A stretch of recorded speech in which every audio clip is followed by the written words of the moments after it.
আচ্ছা আয়ান, তুমি কি সত্যি আমাকে বউ হিসেবে মেনে নিতে পারো নাই? তুমি রাত হইলে আমাকে বুকে টেনে নাও, বাট দিন হইলে তোমার রূপ চেঞ্জ হয়ে যায় কেন? তুমি আসলে কি আমাকে শুধু তোমার শারীরিক চাহিদা মেটানোর জন্য ভালোবাসা দেখাও রাতে? আমি আপনাকে ভালোবাসি না। সত্যি ভালোবাসো না? তাহলে বাসায় কেউ না থাকলে আমার এত কেয়ার নাও কেন? বিশেষ করে তুমি তোমার আম্মুর সামনে আমার সাথে বেশি খারাপ ব্যবহার করো, কিন্তু তোমার আম্মু না থাকলে তোমাকে আমার খুব আপন মনে হয়। আর যখন তোমার আম্মু থাকে তখন তোমাকে আমি চিনতে পারি না। কেন এমন করো আমার সাথে? ঘুমাবো, ঘুমাতে দেন। বিরক্ত করেন না। ভালো, ঘুমাও তুমি। আমার প্রশ্নের কোনো উত্তর দিতে হবে না। নদী আয়ানের বুকের উপর থেকে সরে নিজের বালিশে মাথা ঘুরে শুয়ে পড়ল। আয়ান নদীর দিকে তাকিয়ে থাকলো। আয়ান নদীকে ধরে জোর করে নিজের বুকের সাথে জড়িয়ে নিল। নদী নিজেকে আয়ানের বুক থেকে সরিয়ে নিতে লাগলো আর বলতে লাগলো, ছাড়ো আমাকে। আমি তোমার বুকে ঘুমাতে চাই না। এমন স্বামীর আমার কোনো দরকার নেই, যে সবার সামনে আমাকে অপমান করবে আর রাত হইলে নিজের চাহিদার জন্য ভালো ব্যবহার করবে। দরকার নেই, ছাড়ো আমাকে। এই ভালোবাসার দরকার নেই। চুপ, একদম চুপ। নদী আয়ানের ধমক শুনে চমকে উঠল। নদী আর কিছু বলতে পারলো না। নদী কান্না করতে লাগলো আয়ানের বুকের উপর। আয়ান নদীকে বলতে লাগলো, কান্না বন্ধ করবে, ঘুমাতে দাও। সকালে কাজে যেতে হবে কিন্তু। সকালে উঠতে না পারলে আব্বু অনেক বকাঝকা করব। আমাকে ছাড়ো। নদী আয়ানকে সরিয়ে দিয়ে বালিশ নিয়ে নিচে শুয়ে পড়ল। নদী অনেকক্ষণ কান্না করতে করতে ঘুমিয়ে গেল। আয়ান খাট থেকে নিচে নেমে নদীর পাশে গিয়ে নদীকে সোজা করে শুইয়ে দিয়ে বুকে মাথা দিয়ে জড়িয়ে ধরে ঘুমিয়ে গেল। সকালে নদীর ঘুম ভাঙলে দেখে আয়ান ওর বুকের উপরে শুয়ে আছে। নদীর মুখে হাসি ফুটে উঠল। নদী আয়ানের কপালের চুল সরিয়ে দিয়ে কপালে চুমু দিল। আয়ান নড়ে উঠলে নদী ধাক্কা দিয়ে সরিয়ে দিল। আয়ান খাটের সাথে বাড়ি খেলো। আয়ান মাথায় হাত দিয়ে নদীর দিকে তাকাতেই নদী এসে ধরে বলল, আয়ান, আমি বুঝতে পারি নাই বাড়ি খাবে। চলো, মাথায় পানি দেই। সরি, আমাকে ক্ষমা করে দাও। আমি সত্যিই বুঝতে পারি নাই তুমি খাটের সাথে বাড়ি খাবে।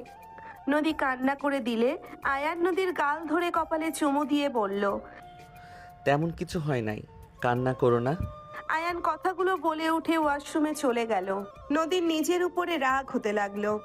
নদী খাটে ঘুষি মারলে নিজের হাতে ব্যথা পেল। নদী ভাবতে লাগলো, কম জোরে লাগছে? উফ, মাথা খারাপ হয়ে গেছে। কতটা ব্যথা পেয়েছে হয়তো, পটস করে উঠেছে। নদীর নিজের ভেতরে গিল্টি ফিল হতে লাগলো। আয়ান ফ্রেশ হয়ে অজু করে বের হয়ে বলল, আমি মসজিদে যাচ্ছি। অনেক ব্যথা পেয়েছো তাই না? আয়ান মুখে হাসি রেখে নদীর কপালে চুমু দিয়ে বলল। তুমি নামাজ পড়ে নিও, আমি গেলাম। আয়ান চলে গেল। নদী ওয়াশরুমে চলে গেল। আয়ান মসজিদে গিয়ে নামাজ পড়ে বাসায় আসলে আয়ানের আব্বু বলে উঠল, চল খেতে। আসছি আব্বু, আপনি যান। আয়ানের আব্বু বড় ভাই চলে গেল। আয়ান রুমে গিয়ে পোড়ানো শার্ট প্যান্ট পরে নিল। আয়ান বের হয়ে গেল। আয়ান ওর বড় ভাইয়ের সাথে কামলাদের সাথে ধান কাটতে লাগলো। আয়ানের আব্বু গাছের নিচে চেয়ারে পায়ের উপরে পা তুলে বসে থেকে পান খেতে লাগলো আর ধান কাটা দেখতে লাগলো। দুপুর হয়ে গেলে আয়ান গরমে ঘেমে অবস্থা খারাপ হয়ে গেল। আয়ান গামছা দিয়ে মুখ মুছতে লাগলো। বড় ভাই রাফি বলে উঠল, বিরক্তকর। ঢাকা চলে যাব। এইসব কাজ কি করা যায় নাকি? আব্বু যেতে দিলে তো, আর আমরা কাজ করে দিলে আব্বুর অনেক সুবিধা হয়। যত সব। আব্বুর কিপটামি যাবে না। আর দুইটাই কামলা নিলে তো হয়ে যায়। বাদ দাও। ক্ষুধা লেগে মাথা ব্যথা করা শুরু করেছে। আর অল্প আছে, আমি এইটা করে নিচ্ছি চাচার সাথে। তুমি যাও। ওকে, থাক, গেলাম। রাফি চলে যেতে নিলে আয়ানের আব্বু বলল, কিরে কই যাস তুই? আব্বু, ভাইয়া যাক, আর অল্প আছে, আমি আর চাচা করে নিতে পারবো। এই যা, তুইও কর ওদের সাথে হাত চালা। তাহলে 20 মিনিটের কাজ 15 মিনিটে হয়ে যাবে। আব্বু যেতে দেন ভাইয়াকে। রাফি চলে গেল। আয়ান কামলাদের সাথে বাকি ধান কেটে ফেলতে লাগলো। নদী রাফিকে আসতে দেখে বলল, রাফি ভাইয়া, আয়ান কই? ওই আসে নাই? ওর আসতে সময় লাগবে। রাফি, এসেছোস? যা ফ্রেশ হয়ে আয়। বৌমা, রাফিকে খেতে দাও। আহারে সোনা আমার, কতবার বললাম রাফিকে নিয়ে যাও, না শুনলো না। যা বাপ আমার। আয়ানের আম্মু রাফির মুখ মুছে দিতে লাগলো আঁচল দিয়ে। নদী বলে উঠল, আম্মু আয়নের জন্য খাবার নিয়ে যাই। ওই তো রাতেও কিছু খায় নাই, সকালেও কিছু খায় নাই। ওই চলে আসবে, ওর না খেয়ে থাকার অভ্যাস আছে। এখন যাওয়া লাগবে না, নিজের কাজ করো। তোমার শ্বশুর দেখলে রেগে যাবে। নদী আর কিছু বলতে পারলো না। নদীর মনটা অনেক খারাপ হতে লাগলো। নদী রুমে চলে গেল। রাফি গোসল করে আসলে রূপা রাফিকে খাবার দিতে লাগলো। রাফি বলে উঠল, তুমি খাইছ? হ্যাঁ, তুমি খাও। ওকে। রাফি খাবার খেতে লাগলো কারেন্ট গেলে। আয়ানের আম্মু রাফিকে বাতাস করতে লাগলো হাত পাখা দিয়ে। ওইদিকে নদী বারান্দায় বসে থেকে আয়ানের অপেক্ষা করতে লাগলো। 2 ঘন্টা পর আয়ান বাসায় আসলে রুমে ঢুকে বলল, নদী, আয়ানের কণ্ঠ শুনে নদীর বুকে ছ্যাঁত করে উঠল। নদী বারান্দা থেকে বের হয়ে দৌড়ে আয়ানের কাছে আসলো। নদী আয়ানের মুখে হাত দিয়ে বলল, কি অবস্থা হয়ে গেছে, সারা মুখ লাল হয়ে গেছে। রাফি ভাইয়া 2 ঘন্টা আগে এসেছে, তুমি এত লেট করলে কেন? আর বলো না, অল্প ছিল, ভাইয়ার ক্ষুধা লেগে মাথা ব্যথা করছিল, তাই পাঠিয়ে দিয়েছি। আর তোমার যে রাত জেগে ওইটার দিকে খেয়াল নাই? সবার দিকে খেয়াল, কিন্তু নিজের দিকে খেয়াল রাখার সময় তোমার নাই। তুমি রাত থেকে ভাত খাও না, আর তোমার আম্মু বলল তোমার না খেয়ে থাকার অভ্যাস আছে। নদীকে রেগে কথা বলতে দেখে আয়ান হাসি মুখে হাত ভালোভাবে পরিষ্কার করে মাথায় হাত দিয়ে বলল, এত রাগ করো না, আম্মু ঠিক বলছে। আমি 2 দিন না খেয়ে অনেক থাকছি, আমার তেমন ক্ষুধা লাগে না। হাত সরাও, তুমি কি মানুষ নাকি যে কিনা 2 দিন না খেলেও কিছু হবে না? বুঝেছি, আমার বউটা সকাল থেকে কিছু খাই নাই। ওয়েট করো, আমি গোসল করে আসি। হাত ওইখানে কি হয়েছে? তেমন কিছু না, অল্প একটু কেটে গেছে। হোয়াট? আরে তেমন কিছু না, থাকো। আয়ান আলমারি থেকে শার্ট প্যান্ট বের করে ওয়াশরুমে চলে গেল। আয়ান শাওয়ার ছেড়ে দিল। দেওয়ালে এক হাত দিয়ে সামনে আয়নার দিকে তাকিয়ে নিজেকে দেখতে লাগলো। আয়ানের চোখের পানি শাওয়ার পানিতে মিশে যাচ্ছিল। আয়ান গোসল শেষ করে পোশাক পরিবর্তন করে নিল। আয়ান বাহিরে আসলে নদী খাবার নিয়ে এসে রাখলো। কারেন্ট আসলে ফান ঘুরতে লাগলো। আয়ান সোফায় বসে বলল, তুমি বসো। ক্ষুধা নাই। আয়ান নদীকে জোর করে বসিয়ে দিয়ে খাবারের লোকমা নদীর মুখে দিতে লাগলো। নদী বলে উঠল, ছাড়ো বলছি, আমার ক্ষুধা নাই বলছি না? রাগ কেন করো? তোমাকে তো কতবার বলছি তুমি আমার অপেক্ষা করবে না। আমি বাহিরে থাকলে কিছু একটা খেয়ে নিব। কিছু একটা কি খাইছো শুনি? আচ্ছা সরি, কান ধরছি, দয়া করে রাগ করে থেকো না, খাও। খাবো না, তুমি খাও, না হয় রেখে দাও। তোমার তো না খেয়ে থাকার অভ্যাস আছে। মাথা ব্যথা করছে, প্লিজ। তাতে আমার কি? খেয়ে নাও, রাগ করো না। কাজটা করে আসলাম, ভালো হইল, না হইলে আবার ওইটুকুর জন্য আগামীকাল যেতে হইতো। ভালো করেছেন, আরও তো আছে, আজকে কেটে ফেলতে পারতেন। আচ্ছা পরে কাটবো, এখন তুমি খাও, হা করো তো। কইলাম না খাবো না। আয়ান নদীকে ধমক দিয়ে বলল, খাও বলছি, অতিরিক্ত কথা বলো। হ্যাঁ, সব তো খালি আমার উপরে দেখাবে। অন্যায় হইলেও তো কাউকে কিচ্ছু বলবে না। আমি একটু কিছু করলে আমার সব দোষ হয়ে যায়। আমি যে পরের মেয়ে, তার উপরে আবার বয়সে বড়। আমাকে তো এমনিতেই পছন্দ করো না, আমি কি জানি না নাকি? আয়ান নদীর কথা শুনে রাগ করে বলল। খাওয়া লাগবে না। আয়ান হাত ধুয়ে নিতে যাবে, নদীর সাথে সাথে বলল। খাবো। নদী হাত না ধুয়ে খাবার নদীর মুখে দিয়ে দিল আর নিচে খেতে লাগলো। 2 জন খাওয়া শেষ করলে আয়ানের আম্মু ডাক দিলে আয়ান বলল, আসি আম্মু। আয়ান উঠে চলে গেল। নদী প্লেট নিয়ে রান্নাঘরে চলে গেল। আয়ানের আম্মু বলে উঠল, আজান, এই লিস্ট অনুযায়ী বাজার করে নিয়ে আয়। তোর বড় খালা আসবে, তোর বিয়ের ভিতরে তো আসতে পারে নাই, অনেক দিন পর আসবে, সব নিয়ে আয় যা। আম্মু একটু রেস্ট নিয়ে যাক, কেবল তো খাইলাম।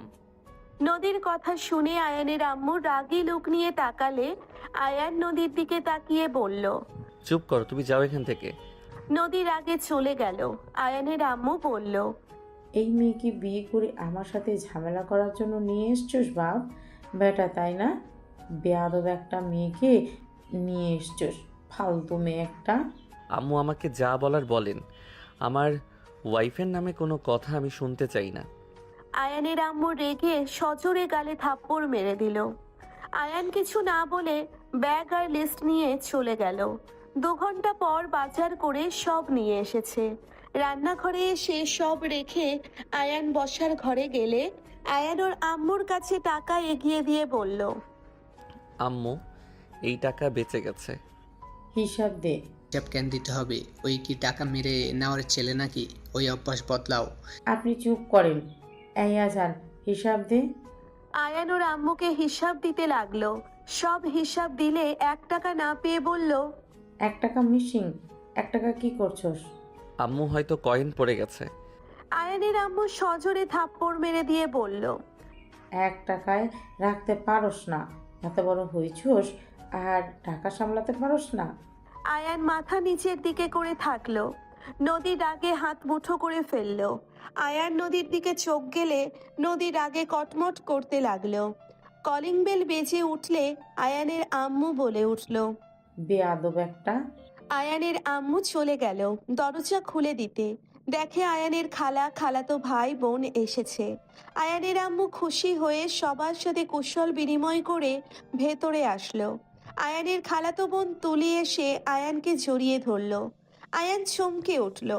আয়ান তুলিকে সরিয়ে দিতে লাগলো আর বলতে লাগলো, তুলি ছাড়ো, কি করছো? আরে অনেকদিন পর দেখা, তুমি কি একবারও আমাকে মিস করো নাই? তুলি ছাড়ো তো। আয়ান ধাক্কা দিয়ে সরিয়ে দিল। নদীর দিকে তাকালে দেখে রাগে নদীর চোখ লাল হয়ে গেছে। আয়ানের আম্মু বলে উঠল, মেয়েটাকে এইভাবে ধাক্কা কেন দিলি? আর একটু হলেই পড়ে যেত না? আম্মু, আমরা বড় হয়ে গেছি, আগের মতো এখন না। হ্যাঁ, অনেক বড় হয়ে গেছস। যত সব। আফা, ওই আমার বড় বৌমা রূপা। আসসালামু আলাইকুম খালামণি, কেমন আছেন? আপনার কথা আম্মুর মুখে অনেক শুনেছি, আপনাকে দেখার খুব ইচ্ছে ছিল। রূপা খালার কাছে গেলে খালা রূপার মাথায় হাত দিয়ে সালামের উত্তর দিয়ে বলল, মাশাআল্লাহ, অনেক সুন্দর হয়েছে। নদী, এইদিকে আসো, এটা আজানের বউ। আসসালামু আলাইকুম খালামুনি। ওয়ালাইকুম আসসালাম।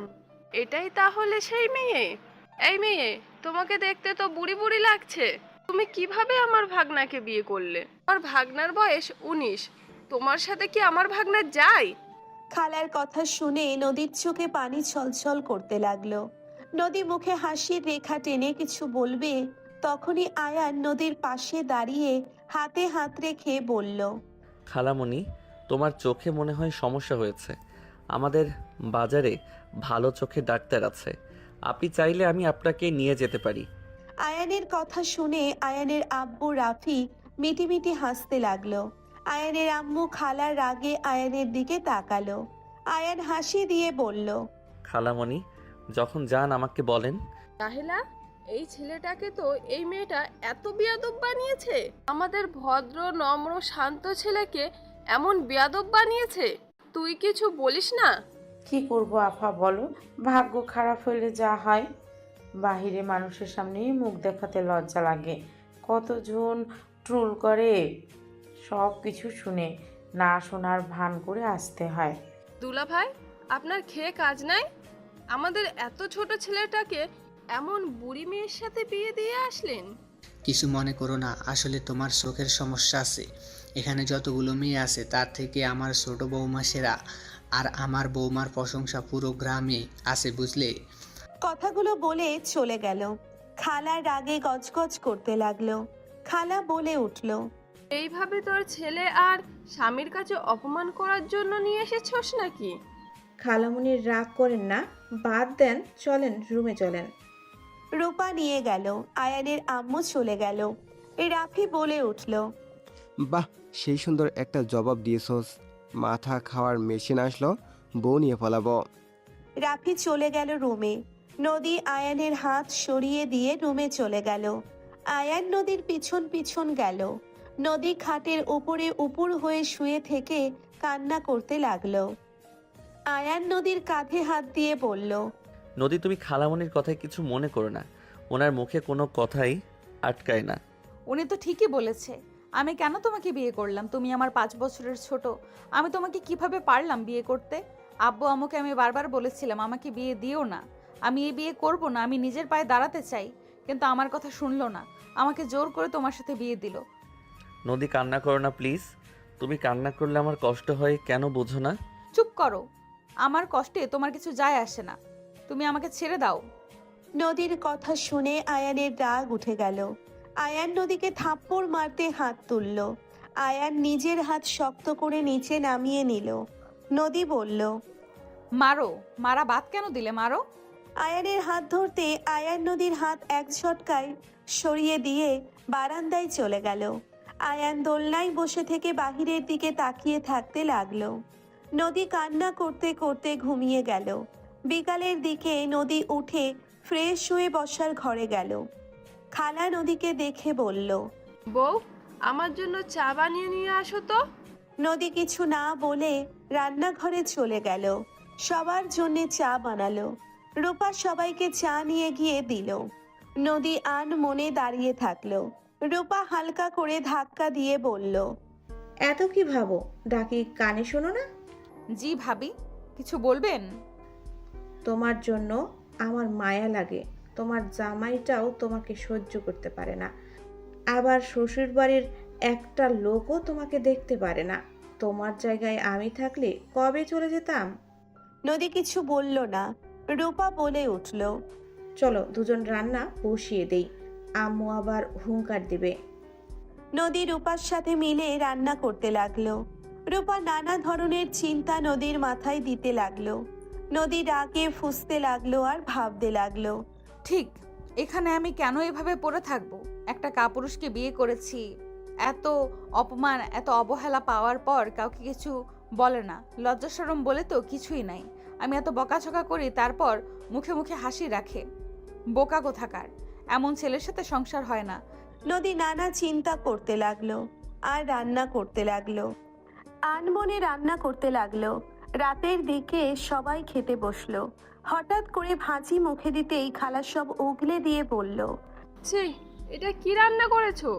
এটা রান্না নাকি লবণে পোড়া? আমাকে কি মেরে ফেলতে চাও নাকি? খালামুনি, আমি বুঝতে পারি নাই এত লবণ হয়ে যাবে। আফা, অন্যটা নিয়ে খাও, ওর এমনিতে রান্না ভালোই, খারাপ না। মাঝে মাঝে মানুষের ভুল হয়ে যেতে পারে। তুই সব নষ্টের মূল। বউদের তো ছাড় দেওয়া লাগে না। খালামণি, এটা দিয়ে খান। খালা সবকিছু অল্প অল্প করে নিতে লাগলো। সব খাবারের ভেতরে সমস্যা। খালা রেগে হাত ধুয়ে বলল, আসলে তোর ছেলের বউ সব ইচ্ছে করে করছে। আমাকে মারার জন্য আমার পছন্দের খাবারে এত ঝাল দিয়েছে, সবকিছু ইচ্ছে করে দিয়েছে। আমি বুড়ি বলেছি তাই প্রতিশোধ নিচ্ছে। নদী, তুমি এসব কি রান্না করছো? তুমি খালামণির উপরে প্রতিশোধ নেওয়ার জন্য এমন করছো? আয়ান, ভুল বুঝছো, আমি ইচ্ছে করে করি নাই। Just shut up. তুমি এসব ইচ্ছে করে না করলে সব খাবারে কেন ঝামেলা হবে? তুমি এসব ইচ্ছে করে করছো। নদী সহ্য করতে না পেরে রাগে চিল্লাইয়া বলল, হ্যাঁ, আমি ইচ্ছে করে করেছি, তোমার কোনো সমস্যা? আয়ান রাগে নদীকে থাপ্পড় মেরে দিলে সবাই চুপ হয়ে গেল। নদী গালে হাত দিয়ে কান্নামাখা চোখে আয়ানের দিকে তাকালো। আয়ানের নিজের হাত কাঁপতে লাগলো। আয়ান কিছু বলতে যাবে, সাথে সাথে নদী চেয়ার ফেলে দিয়ে চলে গেল। আয়ান চেয়ারে বসে পড়ল। আয়ানের আব্বু বলল, এইভাবে সবার সামনে বৌমাকে থাপ্পড় না মারলেও পারতি। আর আমার মনে হয় না ইচ্ছে করে এসব করেছে নদী। প্রথম থেকেই বলেছিল ওই ইচ্ছে করে কিছু করে নাই। আর বড় বৌমা, তুমি তো এখানেই ছিলে, তুমি তো রান্না টেস্ট করে দেখো জাল লবণ। আব্বু, আমার আজকে মুড ছিল না, তাই আমি আজ টেস্ট করি নাই। করলে তো সব ঠিক হয়ে যেত। সব আমার দোষ। বৌমা, তুমি নিজেকে দোষ দিও না তো, ওই মেয়ে ইচ্ছে করে এমন করেছে। খালামণি, আমি আপনার জন্য ডিম ভেজে নিয়ে আসি। রূপা ঘুরে ভিলেন মার্কা হাসি দিল। এইদিকে আয়ান রুমে গিয়ে লাগেজ গোছাতে দেখে বলল, নদী, আই এম সরি। রাগ উঠে গেছিল তাই থাপ্পড় মেরে দিয়েছি।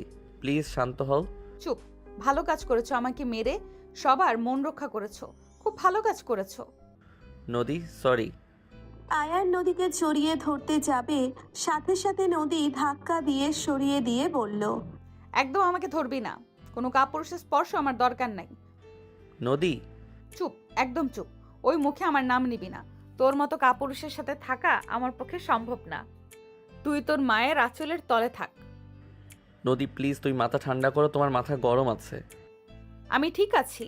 এতদিন আমি পাগল ছিলাম, তোর সাথে থাকছি। আর আমি পাগল না। আমি এখান থেকে চলে যাব। আমাকে আটকালে তুই মরা মুখ দেখবি। নদীর কথা শুনে আয়ান থমকে গেল। আয়ানের চোখে পানি ছলছল করতে লাগলো। আয়ান নদীকে বলল, নদী যাও না, তুমি ছাড়া আমাকে বোঝার মতো কেউ নাই। চুপ, আমি ছাড়া তোর আপন মানুষ অনেক আছে। তুই কোনো কথাই আমাকে বলিস না। তোর মতো মাম্মাস বয়ের সাথে আমার থাকা সম্ভব না। তুই তোর মতো থাক, আমি আমার মতো। ভালো থাক, গুড বাই। আয়ান নদীর পায়ে ধরে বলল, নদী যাও না, আমার ভুল হয়ে গেছে, আমাকে ক্ষমা করে দাও। নদী তুমি চলে গেলে আমি বাঁচতে পারবো না। আমি তোমাকে ভালোবাসি নদী। নদী রেগে লাথি দিয়ে সরিয়ে দিয়ে লাগেজ নিয়ে চলে যেতে নিল। আয়ান নদীকে বোঝানোর জন্য ওর পেছন পেছন যেতে লাগলো। সবাই অবাক হয়ে গেল। আয়ানের আব্বু বলল, নদী, মা এভাবে চলে কেন যাচ্ছ? আয়ান তো ক্ষমা চাচ্ছে। আব্বু, আপনার ছেলেকে থামান। আমি কিন্তু সত্যিই নিজের ক্ষতি করব যদি এখান থেকে যেতে না দেয়।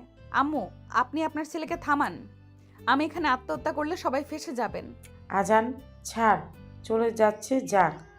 নদী দয়া করে যাও না, আমি তোমাকে ছাড়া সত্যি বাঁচব না। নদী আমাকে ছেড়ে যাও না, আমি তোমাকে ভালোবাসি।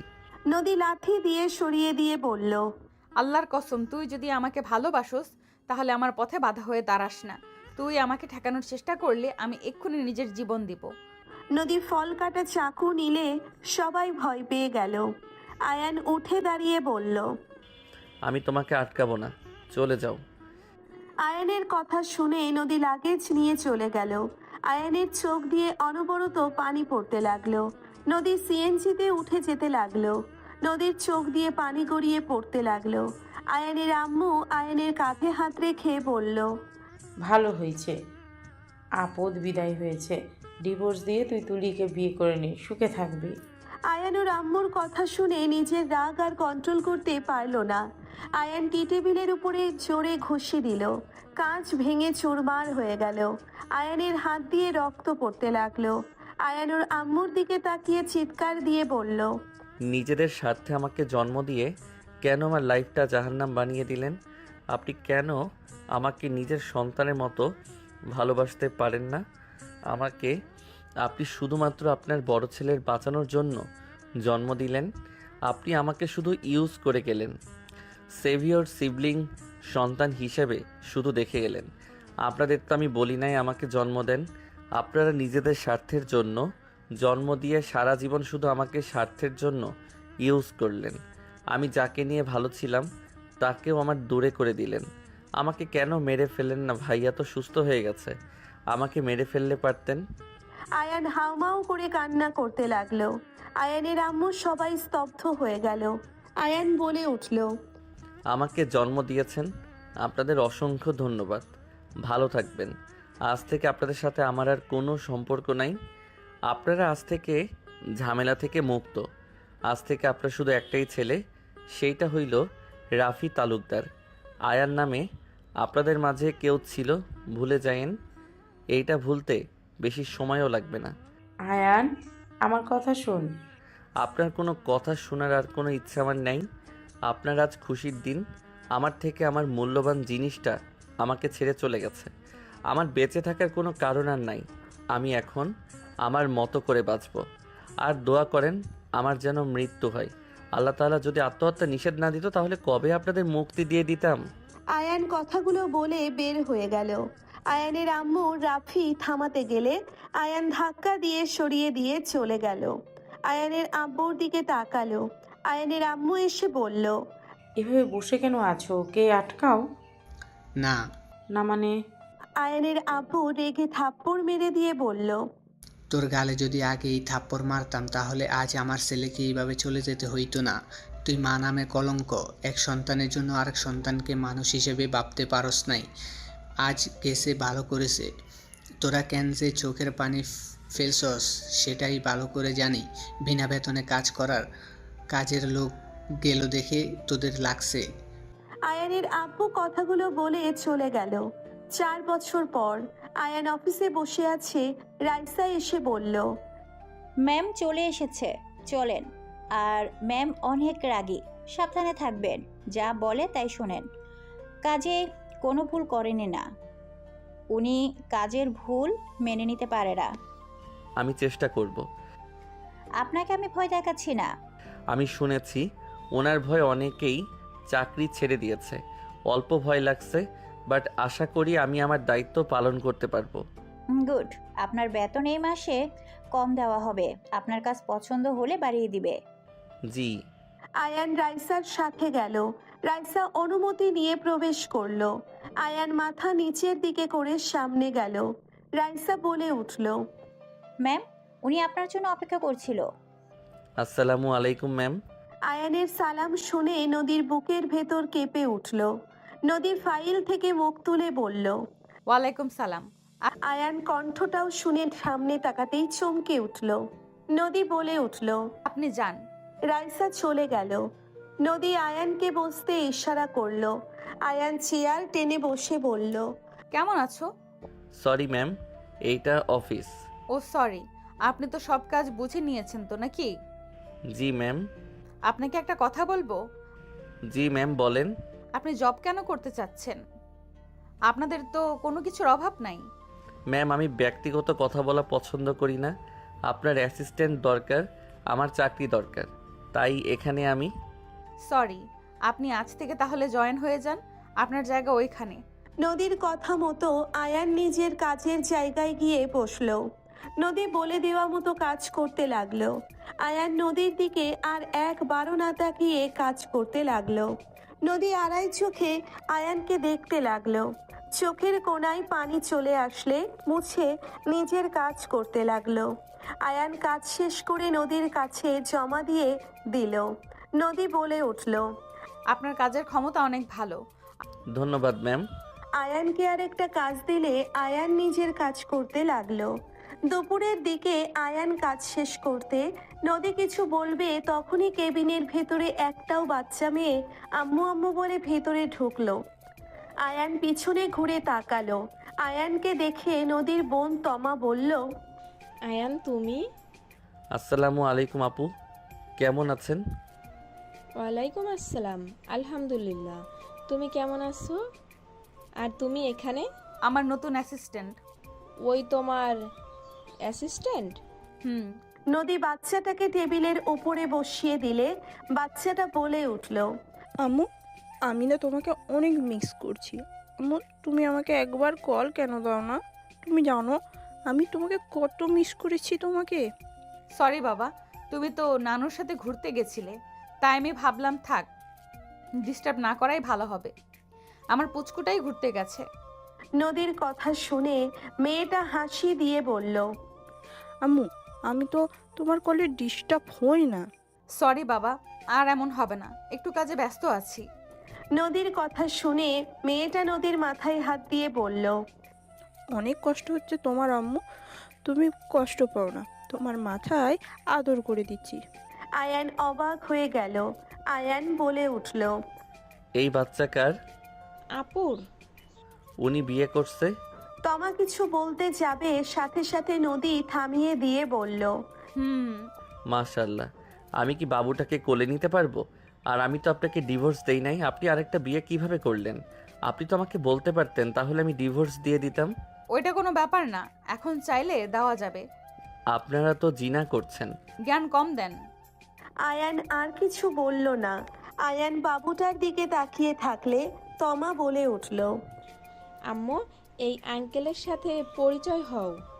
নদী মেয়েটাকে নামিয়ে দিলে মেয়েটা আয়ানের সামনে গিয়ে বলল, আসসালামু আলাইকুম আঙ্কেল, আমি আয়রা। আয়রা হাত বাড়িয়ে দিলে আয়ান খুশি হয়ে আয়রার হাতে চুমু দিয়ে বলল, ওয়ালাইকুম আসসালাম, আমি আয়ান। আয়রা আয়ানের কথা শুনে বলল, আপনার নামটা অনেক সুন্দর। আয়ান আয়রাকে কোলে তুলে নিয়ে পায়ের উপরে বসিয়ে দিয়ে বলল, আপনার নামটাও অনেক সুন্দর। আপনি জানেন আমার নাম আর আপনার নামের মিল আছে? আয়ানের কথা শুনে আয়রা অবাক হয়ে তাকিয়ে বলে। কিভাবে? আয়ান হেসে বলল। আমার প্রথম অক্ষর আয়, তোমারও আছে আয়। দুইজন কথা বলতে লাগলো। নদী তমা দুইজনকে দেখতে লাগলো। নদী খাবার প্লেটে বেড়ে বলল। আয়রা আসো, খেয়ে নিবে। আপু তুমি খাও, আজ সেই অনেক কিছু খেয়েছে। আম্মু জোর করে খাওয়াতে গেলে বমি করছে। বাহিরের খাবার খাওয়াতে না করেছিলাম। তোমার মেয়ে শোনে নাকি? আয়রা বাসায় চলে যায়। থাক না, আয়রা অফিস ছুটি হইলে ম্যামের সাথে চলে যাবে। না, বাসায় নিয়ে যাই। ওই অনেক দুষ্টু, ওকে সামলানো যাবে না। রেখে যাও না, আমি সামলে নিব। না, ওই যাক, ওর আব্বু এসে না পেলে রাগারাগি করবে। ও আয়রা বলে উঠল। আমার আব্বু কে আম্মু? আয়রার কথা শুনে তমা তাড়াতাড়ি করে ওকে নিয়ে চলে গেল। আয়ান নদীর দিকে তাকিয়ে বলল। আয়রা কি বলল? ওই মাঝে মাঝে উল্টোপাল্টা কথা বলে। ও খাবার খেয়ে নেন। সমস্যা নাই। আমার ক্ষুধা নাই, আমার না খেয়ে থাকার অভ্যাস আছে। এই তো বলবেন নাকি? ওই আর কি। ক্যান্টিনে যান, খাবার খেয়ে আসেন, এখানে একবেলা খাবার ফ্রি। ও যান। সমস্যা নাই, আমি খাবার নিয়ে এসেছি। আয়ান ব্যাগ থেকে টিফিন বক্স বের করে খাবার খেতে লাগলো। নদী অবাক হয়ে বলল। আপনি তো ডিম ভাজি পছন্দ করেন না, আপনাকে ডিম ভাজি দিয়ে ভাত কে দিয়েছে? আমি সব পছন্দ করি। নদী উঠে ওর প্লেটের খাবার আয়ানকে দিয়ে ওর টিফিন নিয়ে বলল। আপনি এটা খান। ম্যাম আমার টিফিন বক্স দেন, আমি এসব খাই না। ডিম ভাজি আমার পছন্দের খাবার। চুপচাপ খাও। আয়ান উঠে নদীর হাত থেকে টান দিয়ে টিফিন বক্স নিতে নদী হাতে ব্যথায় আহ বলে উঠল। আয়ান তাড়াতাড়ি করে হাত ধরে বলল। আপনাকে বললাম যে আমার টিফিন বক্স দেন, শুধু শুধু হাতে ব্যথা পেলেন। হাত ছাড়েন। ও সরি, আপনি তো অন্য কারো ওয়াইফ। আয়ান হাত সরিয়ে টিফিন বক্সের খাবার খেতে লাগলো। নদী খাবার না খেয়ে প্লেটের খাবার সব ডাস্টবিনে ফেলে দিল। আয়ান বলে উঠল। খাওয়া বাদ দিয়ে এটা কি করলেন? ক্ষুধা নাই। নদী কথাগুলো বলে নিজের চেয়ারে বসে পড়ল। আয়ান মনে মনে বলতে লাগলো। আগের মতো ব্যবহার করার মানে বুঝলাম না। নদী কাজ করতে লাগলো। আয়ান বলে উঠল। ম্যাম না খেয়ে থাকবেন নাকি? আপনি খান, আমার দিকে তাকানোর দরকার নেই। আপনি এইটা খান না, আপনি এইটা খান। না খেয়ে কাজ করলে উল্টাপাল্টা করবেন। না খেয়ে অভ্যাস আছে, কেউ আমাকে শিখিয়েছিল না খেয়ে থাকা। দেখেন খেয়ে নেন, আপনার উপরে জোর খাটানোর অধিকার তো আর আমার নাই।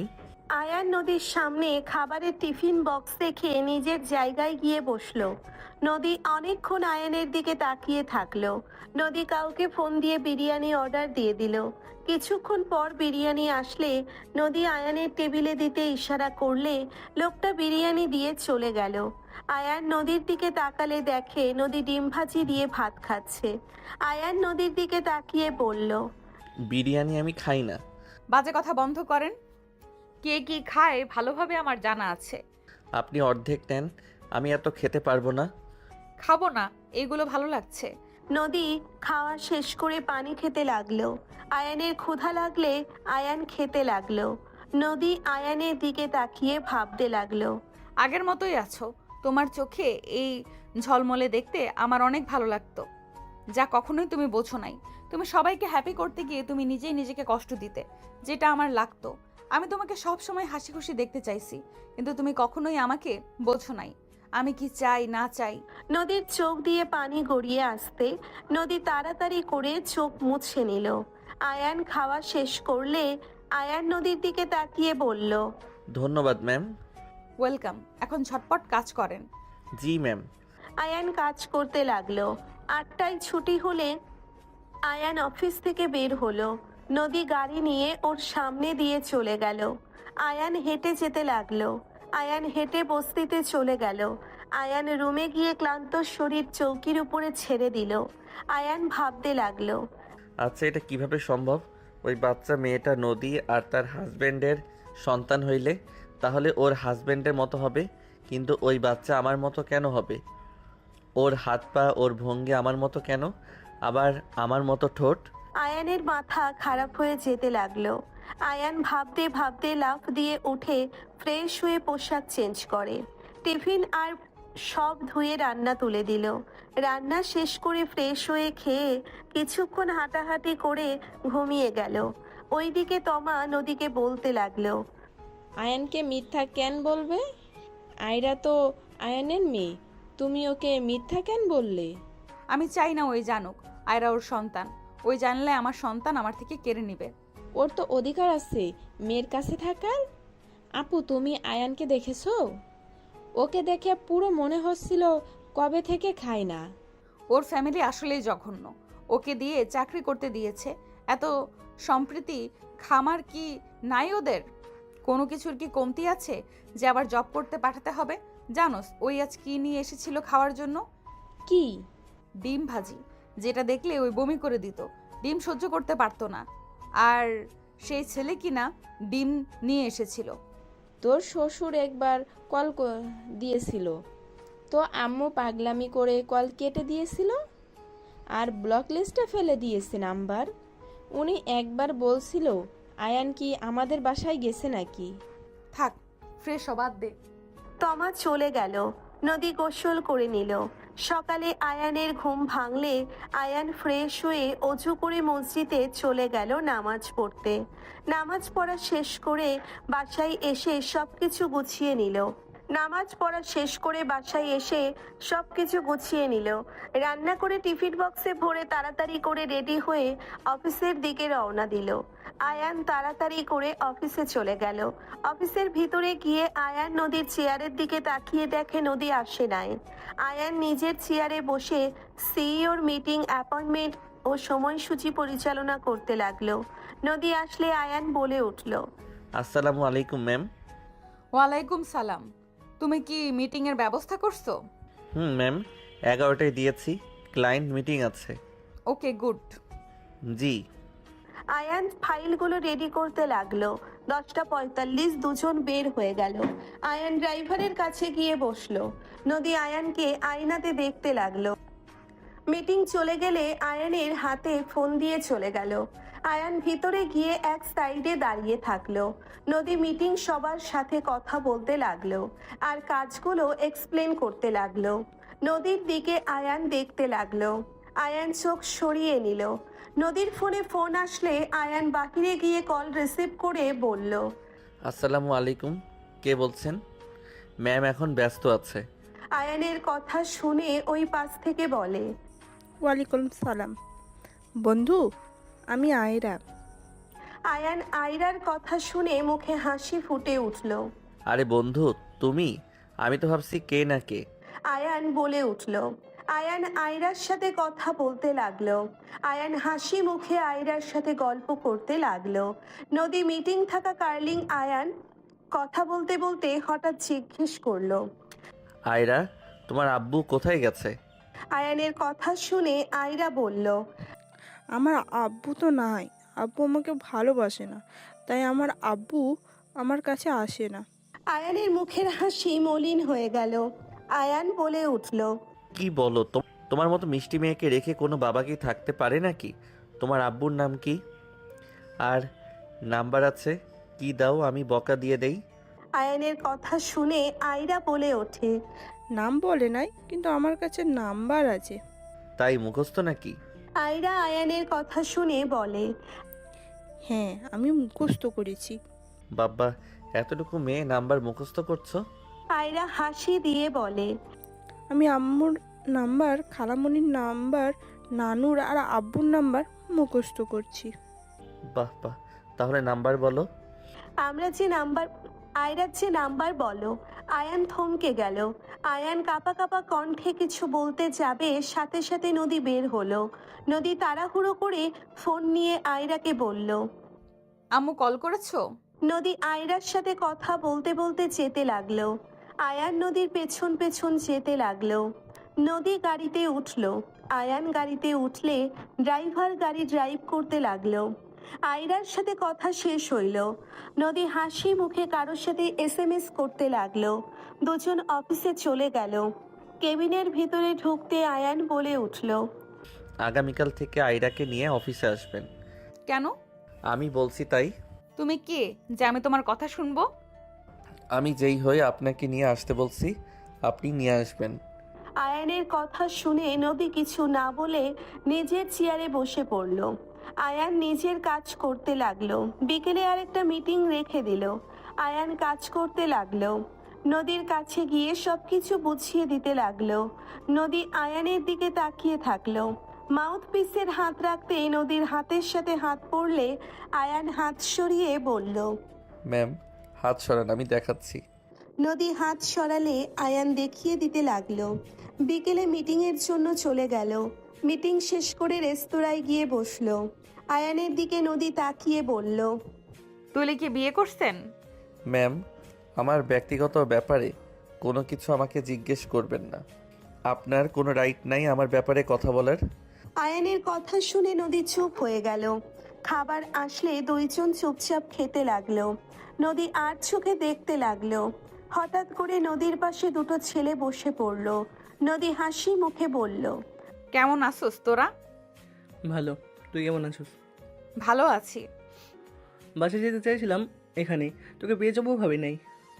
কোনো দরকার আছে নাকি? আমার পার্টি আছে, তুই কি আসতে পারবি? না রে, সকালে চিটাগাং যাব। কেন? কয়েকটা প্রজেক্ট হাতে পেয়েছি, ওইখানে যেতে হবে। ওকে ট্রিট দিস পরে তাহলে। ঠিক আছে, ভালোই ভালোই কাজগুলো করে নিই। ওকে, ভালো থাক। এইটা কে? আমি ওনার অ্যাসিস্ট্যান্ট। ও, দুইজন উঠে চলে গেল। নদী বলে উঠল, তুমি আগামীকাল ভোর 5টায় এসে ব্যাগ গুছিয়ে নিও, ওইখানে থাকা লাগবে। আচ্ছা আয়রাকে নিয়ে যাবেন না? না, কাজে ব্যস্ত থাকবো, ওকে সামলানো সম্ভব হবে না। আমি ওকে দেখে রাখবো। কাজ কে করবে? আমি সেইটা দেখে নিব। আয়রা আপনাকে ছাড়া কি থাকতে পারবে নাকি? সমস্যা নাই, ওই ওর খালামণি নানুর কাছে থাকতে পারে। এইবার নিয়ে যান না, আমি বলছি তো। ওই আপনাকে জ্বালাতন করার সুযোগ আমি দিব না। নদীকে অনেক রিকোয়েস্ট করলে নদী রাজি হয়ে গেল। দুইজন খাওয়া শেষ করে গাড়িতে উঠে পড়ল। আপনাকে ওই বড় গাছের কাছে নামিয়ে দিয়ে গেলে হবে, বাকিটা আমি হেঁটে যেতে পারবো। বাসা কোন জায়গায় তোমার? বস্তিতে। বস্তিতে থাকো? হুম। আয়ান বলে উঠল। নদী আর কিছু বলল না। আয়ান গাছের কাছে নেমে সোজা হাঁটা দিল। গলির ভেতরে ঢুকে পড়ল। নদী গাড়ি থেকে নেমে ওর পিছন পিছন যেতে লাগলো। আয়ান একটা ভাঙা টিনের ঘরের ভেতরে প্রবেশ করলো। নদী ওইখান থেকে চলে গেল। সকাল ভোরে আয়ান ঘুম থেকে উঠে ফজরের নামাজটা পড়ে। রেডি হয়ে ব্যাগ গুছিয়ে নিয়ে ঘরে তালা দিয়ে চলে গেল। আয়ান নদীকে কল দিল। নদী কল রিসিভ করে বলল, তুমি আমার বাসায় আসো, গাড়ি পাঠিয়ে দিয়েছি। গাড়িতে উঠে পড়বো। আর আপনার বাসায় গেলে আপনার স্বামী কি বলবে? আমার স্বামী বাসায় নেই, তাই আসতে পারো, আর না আসলে আয়রাকে নিব না। নদীর কথা শুনে আয়ান তাড়াতাড়ি করে গাড়িতে উঠে বলল, আমি আসছি। আয়ান কল কেটে দিল। নদীর বাসার ভেতরে প্রবেশ করলে আয়ান গাড়ি থেকে নেমে সদর দরজায় গিয়ে নক করলো। কাজের লোক দরজা খুলে দিলে আয়ান ভিতরে প্রবেশ করলো। আয়ানকে দেখে নদীর আব্বু আম্মু অবাক হয়ে গেল। নদীর আম্মু বলে উঠল, আসসালামু আলাইকুম, কেমন আছেন আপনারা? ওয়ালাইকুম আসসালাম। তুমি আয়ান তো? জি। তুমি এখানে কেন এসেছো? আম্মু আব্বু ওই নদী আপুর অ্যাসিস্ট্যান্ট। নদী ওকে কেন অ্যাসিস্ট্যান্ট হিসেবে রেখেছে? আয়ান এই কলেজে দক্ষ তাই। আয়ান সাহেব, আপনি চলে এসেছেন? জি ম্যাম। আয়রাও যাবে? ম্যাম, আপনাকে আয়রাকে নিয়ে যেতে বলেছে। উপরে যান, 4 নম্বর রুমটাই ম্যামের রুম। আয়ান সিঁড়ি বেয়ে রুম গুনে 4 নম্বর রুমে চলে গেল। আয়ান রুমের ভিতরে প্রবেশ করতেই নদী চমকে উঠল। আয়ান ঘুরে দাঁড়ালে আয়রা বলে উঠল, তুমি এসেছো? আয়ান আয়রাকে কোলে নিয়ে কপালে চুমু দিয়ে বলল, জি আম্মু এসে গেছি, চলো রেডি হয়ে নিবে। আয়রাকে কোলে নিয়ে ওয়াশরুমে গিয়ে গোসল করে দিয়ে তোয়ালে দিয়ে পেঁচিয়ে রুমে নিয়ে গেল। নদী ভ্রুকুচকে তাকিয়ে বলল, কত ফাজিল মাইয়া, বাপকে পেয়ে এখন দুষ্টুমি করতে ভুলে গেছে। তাহলে ও আমার মেয়ে নিজের মুখে স্বীকার করলেন? না মানে ভুলে বলে ফেলেছি, তোমার মেয়ে না। আপনার মুখে এক্সকিউজ শোনার কোনো ইচ্ছা আমার নাই। কার মেয়ে সেটা জানার দরকার নাই। আয়ান আয়ান রাগী কণ্ঠে কথাগুলো বলে আয়রাকে ভালোভাবে মুছে দিয়ে পোশাক পরিয়ে দিয়ে রেডি করে নিচে নিয়ে গেল। নদীর আম্মু বলে উঠল, আয়রাকে কেন নিয়ে যেতে হবে? ও তো সারা জীবন আমার কাছেই থেকেছে। আমি ওর খেয়াল রাখতে পারবো আন্টি। আপনি তো অনেক রাখলেন, এখন না হয় আমি একটু রাখলাম। যে কয়েকদিন থাকি ওই আমার কাছে থাক। নদী, তুই কেন ওকে নিয়ে যাচ্ছিস? আম্মু ঝামেলা করো না তো। নদী লাগেজ নিয়ে বের হলো, গাড়িতে তুলে দিল। আয়ান আয়রাকে নিয়ে বসে পড়ল। রাইসা নদী একসাথে বসলো। আয়রার সাথে আয়ান সারা রাস্তায় মজা করতে লাগলো। ট্রেনে উঠে পড়লো। দুপুরের খাবার খাওয়ার সময় আয়ান আয়রাকে খাবার দিতে লাগলো আর নিজে খেতে লাগলো। রাইসা বলে উঠল, আয়ান, আপনি তো দেখি অনেক ভালো বাচ্চা সামলাতে পারেন। আপনার যে বউ হবে সে অনেক লাকি হবে। তাকে কিছুই করা লাগবে না, সব আপনি করে দিতে পারবেন। রাইসার কথা শুনে নদী আয়ানের দিকে তাকালো। আয়ান হাসি মুখে বলল, আমার সাথে কেউ কখনোই ভালো থাকে না, তাই কেউ আমার সাথে থাকে না। আর বউ, সে কখনোই আমার সাথে সুখী ছিল না। মানে আপনি কি বিবাহিত নাকি? হুম। বলেন কি, আপনার মতো ছেলের সাথে সুখী না? তাহলে আপনার বউয়ের রুচিতে সমস্যা আছে। সমস্যা আমার, তার রুচি ঠিক আছে। আমি ভালো না, আমি কারোর জন্য ভালো কিছু নিয়ে আসি না। আয়ান কথাগুলো বলে আয়রাকে পানি খাওয়া দিয়ে নিজে খেতে লাগলো। নদী বেশুম খেলে আয়ান তাড়াতাড়ি করে নদীর কাছে গিয়ে পানি খাওয়া দিতে লাগলো আর নদীর পিঠে হাত বুলিয়ে দিতে লাগলো। রাইসা আয়ানের হাত সরিয়ে দিয়ে রাগী লোক নিয়ে তাকালো। রাইসা পিঠে হাত বুলিয়ে দিতে লাগলো। নদী স্বাভাবিক হয়ে গেল। আয়ান নিজের জায়গায় বসে খাবার খেতে লাগলো। খাওয়া শেষ করে আয়ান আয়রাকে নিয়ে কেবিন থেকে বের হয়ে হাঁটতে লাগলো। আয়রা ঘুমিয়ে গেলে আয়ান কেবিনে বসে বলল, আয়রা ঘুমিয়ে গেছে। আমার কাছে দাও। আয়রাকে নদীর কোলে দিতে নদীর বুকে হাত লাগলে নদী কেঁপে উঠল। আয়ান তাড়াতাড়ি করে হাত সরিয়ে নিয়ে নিচের সিটে গিয়ে বসে পড়ল। আয়ান বাহিরের দিকে তাকিয়ে থাকলো। আয়ানের ফোন বেজে উঠলে আয়ান কল রিসিভ করে বলল, কি ব্যাপার, অনলাইনে আসো নাই কেন? আমি তোমাদের এলাকায় যাচ্ছি। কি বলো? হ্যাঁ, ম্যামের সাথে যেতে হচ্ছে। তাহলে তো আমার সাথে দেখা করতে পারবে। তুমি কোথায় উঠবে বলো, আমি তোমাকে নিয়ে আসবো। দূর, কি বলো? আমি যাই গিয়ে তোমাকে জানাবো, বাট তোমার বাসায় যেতে পারবো না। এমনি দেখা করতে পারি, রাকিবের সাথে দেখা করব। আমার বাসায় আসলে কি আমি জোর করে তোমাকে বিয়ে করব নাকি? আয়ান হেসে দিয়ে বলল, আরে তা বলছি না। জোর করে কেন বিয়ে করবে? আমি সিঙ্গেল লাইফে ভালো আছি, বিয়ের ভিতরে আমি নাই। আসো, কিডন্যাপ করব তোমায়। হাহা, আমার মতো ছেলেকে কিডন্যাপ করে কি করবে? গরিব মানুষ আমি, আমাকে কিডন্যাপ করে লাভ আছে? তোমার যে মনটা আছে ওটাই কিডন্যাপ করব। আচ্ছা শুনো, তুমি রাকিবের সাথে আসতে পারো, মেয়ে মানুষ সাথে একা দেখা করতে পারবো না। আরে ভাই, রাকিবের সাথে আসবো। ওকে, ভালো থাকো। এই শোনো, ট্রেনের ভিতরে তো আসো, কথা বলি, আমিও তো ফ্রি আছি। এত কি কথা বলবো, কথা খুঁজে পাচ্ছি না। তুমি কথা বললে তো খালি উল্টাপাল্টা কথা বলবে। একটু আধটু ফ্রেন্ড হয়ে বলতেও পারবো না নাকি? এই রাকিব ভিডিও কল দিচ্ছে। ওয়েট, আমি অ্যাড করি। ইভা রাকিবকে অ্যাড করলো। রাকিব বলে উঠল, ও, এই পেতনির সাথে কথা বলছোস? হুম। কুত্তা, আমাকে পেতনি বলবি না। পেতনিকে পেতনি বলবো না তো পরি বলবো? বলতে পারিস, আমি তো আর দেখতে খারাপ না। রাকিব আয়ান হাসতে লাগলো। নদী আয়ানের দিকে তাকিয়ে থাকলো। রাকিব বলে উঠল, যাই হোক ইভা, ওই তো আমাদের শহরে আসছে, তুই আসবে নাকি? তোদের শহরে? হ্যাঁ, ওকে বললাম আমার বাসায় থাকার জন্য, বাট ও বলে ওর বসের সাথে আসছে। ভাই, তুই যে হট, তোর বসগুলো যেন প্রেমে না পড়ে। আয়ান হকচকিয়ে গেল। আয়ান সামনের দিকে তাকিয়ে বলল, এই মুখ সামলে কথা বলো, ফালতু বকবক করলে কল কেটে দিব। লজ্জা পাইছোস? এই রাকিব, আমি তো ভেবে নিয়েছি ওর দায়িত্ব নেব। ফালতু কথা বন্ধ করো, আমি বিবাহিত, ভুলে যাস না। তোর বউকে খুঁজে ডিভোর্স দিয়ে দে, ও ওই বেটি তো বোকা, তোর মতো ছেলেকে বুঝলো না। শোন, ডিভোর্স দিয়ে আমার কাছে চলে আয়। আয়ান নদীর দিকে চোখ গেলে দেখে নদীর চোখ লাল হয়ে যাচ্ছে। আয়ান বলে উঠল, কম বল, বাই, পরে কথা হবে। দেবদাস কোথাকার, যে বউ তোকে না বুঝে তোকে ছেড়ে চলে গেল তার অপেক্ষায় থাকবি? তুই আসলে বোকা। বাই। আয়ান কল কেটে দিল। আয়ান বাহিরের দিকে তাকিয়ে থাকলে রাইসা বলল, তোমার বউ তোমাকে ছেড়ে চলে গেছে? জানি না। আয়ান কেবিন থেকে বের হয়ে হাঁটাহাঁটি করতে লাগলো। নদী মনে মনে ভাবতে লাগলো। আমি কি আসলে বোকা ছিলাম? নদী কথাগুলো ভাবতে লাগলো। ওইদিকে আয়ান হাঁটাহাঁটি করতে লাগলো আর ভাবতে লাগলো। আমার লাইফে আর কাউকে চাই না, আমার মেয়েকে নিয়ে আমি বাঁচতে চাই। আমার মেয়েকে আমি নিতে হয়তো পারবো না, কিন্তু আমি ওর আশেপাশে থাকবো। আয়ান কথাগুলো ভাবতে লাগলো। 8 ঘন্টা পর চিটাগং পৌঁছে গেল। আয়রাকে কোলে নিয়ে নিজের ব্যাগ কাঁধে নিয়ে নিল। আয়ান হাঁটতে লাগলো। আয়ানের পিছন পিছন নদী রাইসা লাগেজ নিয়ে আসতে লাগলো। রাইসা একটা গাড়ি ভাড়া করলে কয়েক মিনিট পর চলে আসলো।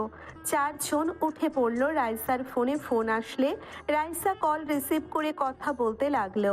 রাইসা রাগে বলল, ফাজলামো করেন? আপনাদের বললাম 3টাই রুম লাগবে, সেখানে তো অন্তত 2টা রুম দিবেন। এখন হোটেলে কোথায় রুম পাবো? আপনারা আগে আমাকে জানাবেন না?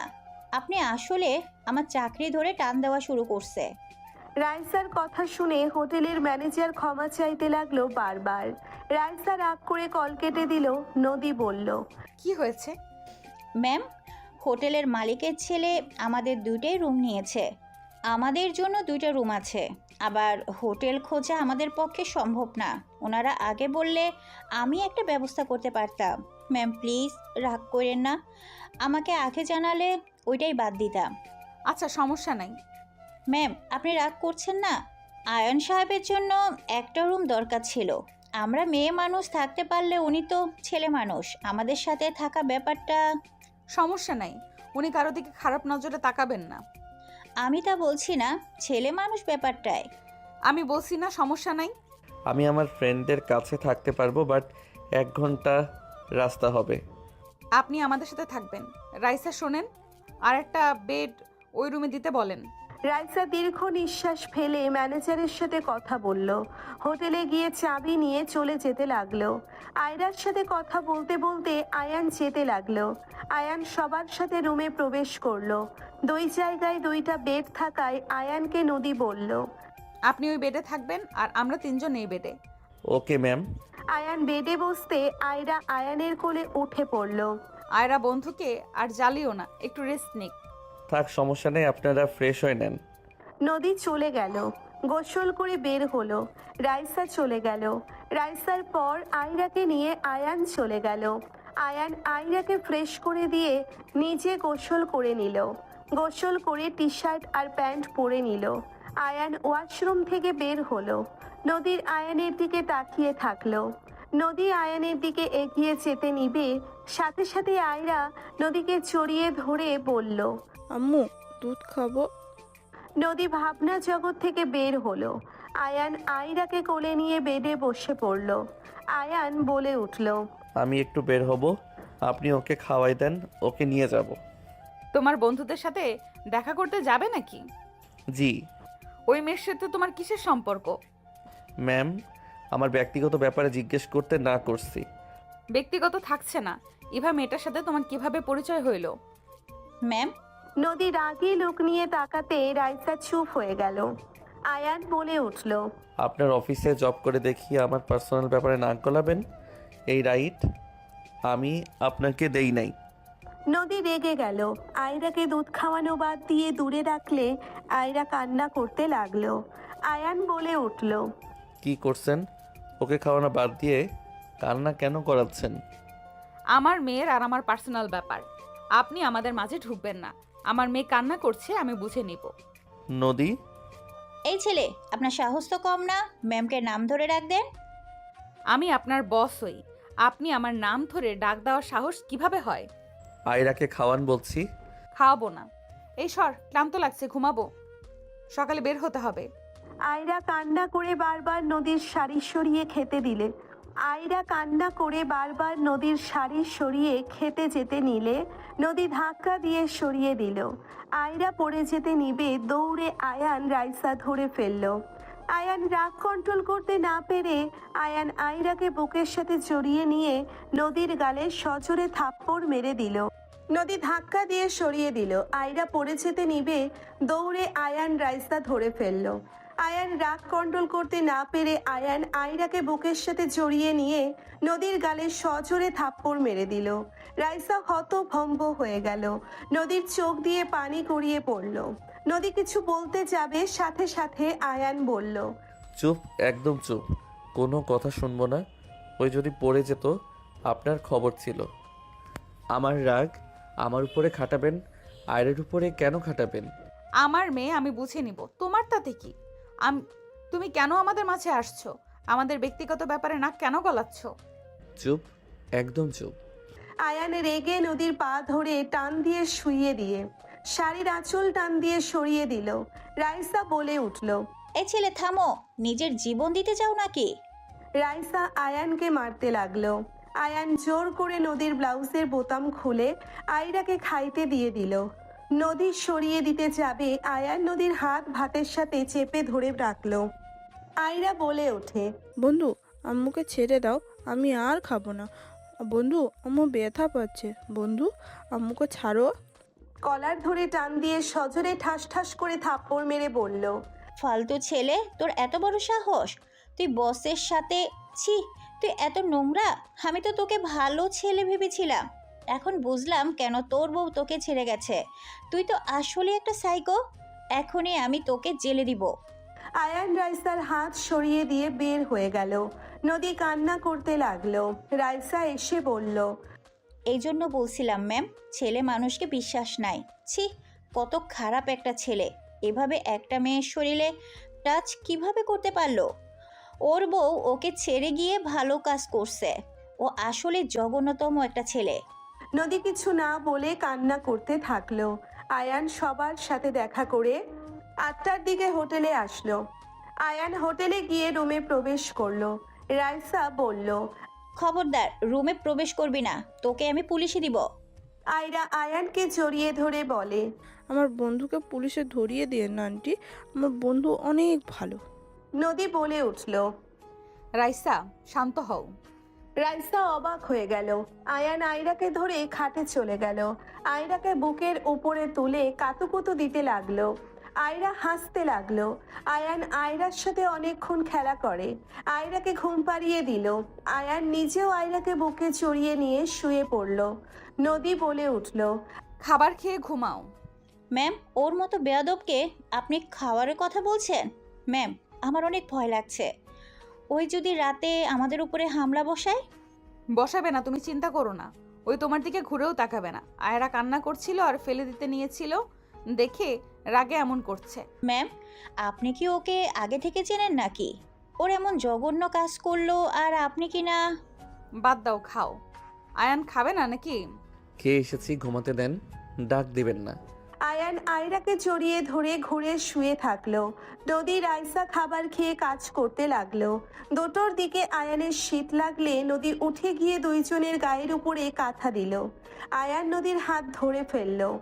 নদীর হাত বুকে জড়িয়ে ধরলে রাইসা বলে ওঠে, ম্যাম লাথি মারেন, ঘুমের ঘোরে আপনার হাত ধরে আছে। নদী আস্তে আস্তে হাত ছাড়িয়ে নিয়ে চলে আসতে নিলে আয়ান ঢুকবে কান্না করে উঠল। নদী চমকে উঠল। নদী রাইসা অবাক হয়ে গেল।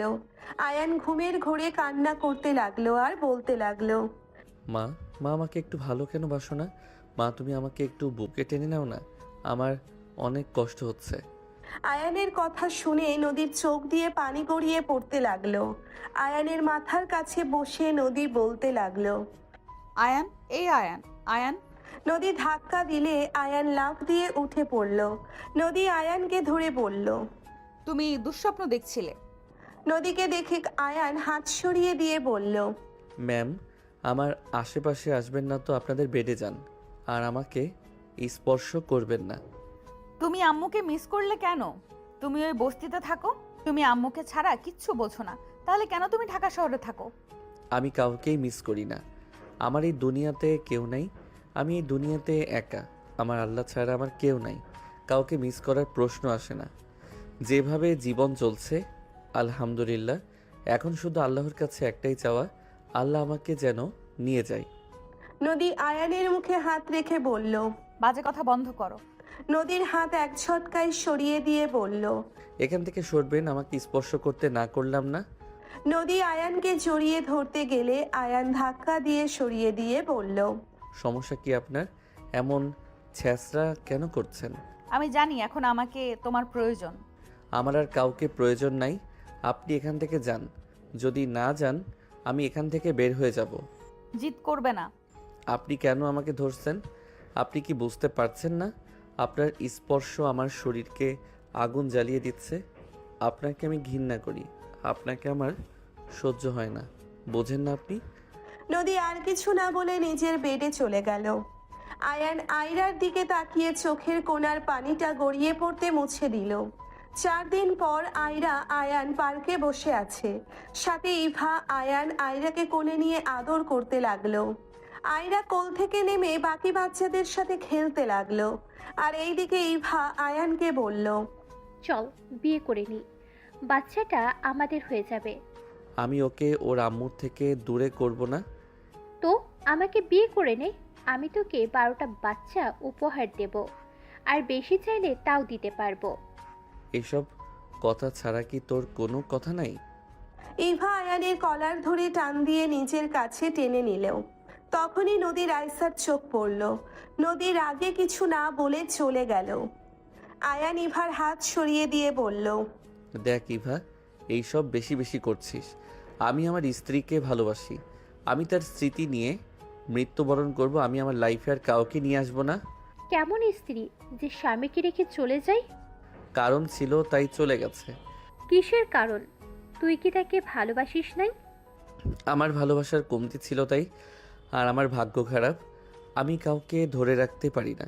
যেখানে আমি আমার জন্মদাত্রী মায়ের চোখে শুধু ছিলাম প্রয়োজন, সেখানে তো ওই মেয়েটা আমাকে নিঃস্বার্থভাবে ভালোবেসেছে। আমার অপমান সে সহ্য করতে পারতো না, তার মাথা গরম, সেই সব সহ্য করতে পারতো, আমার কষ্ট তার সহ্য হইতো না। আমি কাউকে কিছু বলতাম না, আর আমি তার সাথে অন্যায় করেছি।